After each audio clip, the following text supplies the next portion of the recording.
چھوٹی چھوٹی بات پر الحمدللہ کہا کرو، کیونکہ اللہ کو شکر کرنے والے لوگ بہت پسند ہیں۔ تم جو خواب دیکھتے ہو ان کی تعبیر تمہاری دعائیں لکھتی ہیں۔ تمہارے ہاتھوں کا اللہ کے روبرو اٹھنا تمہارا نصیب بدل دیتا ہے۔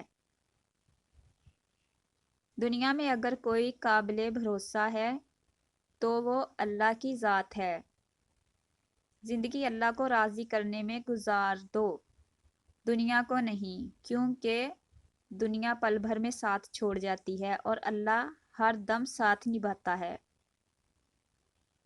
دنیا میں ہر کوئی دوست یا رشتہ دار بن کر نہیں آتے، کچھ لوگ سبق بن کر بھی آتے ہیں۔ کامیاب زندگی یہ نہیں ہے کہ آپ کتنے خوش ہیں، بلکہ کامیاب زندگی یہ ہے کہ آپ کا پروردگار آپ سے کتنا خوش ہے۔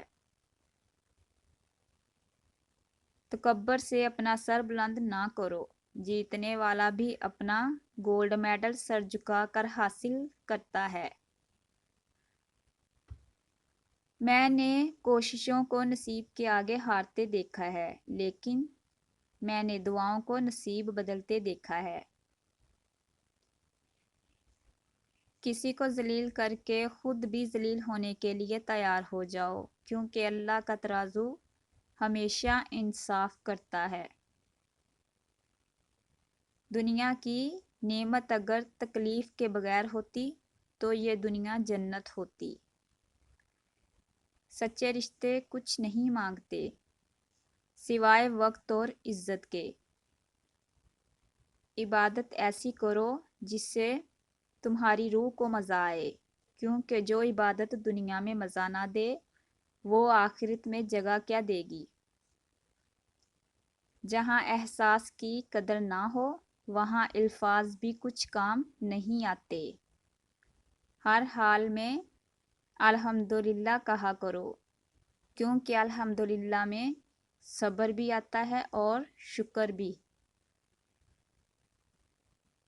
نصیحت وہ سچی بات ہے جسے ہم غور سے نہیں سنتے، اور خوشامد وہ دھوکہ ہے جسے ہم بڑی توجہ سے اور خوش ہو کر سنتے ہیں۔ جسے کوئی نہیں جانتا اسے رب جانتا ہے، راز کو راز نہ سمجھو وہ سب جانتا ہے۔